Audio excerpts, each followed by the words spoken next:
مدهامتان فبأي آلاء ربكما تكذبان فيهما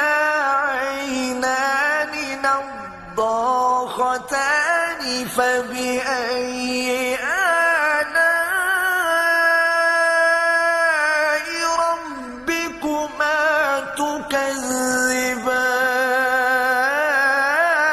تكذبان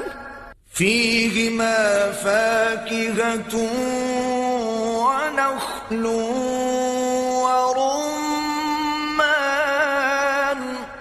فبأي آلاء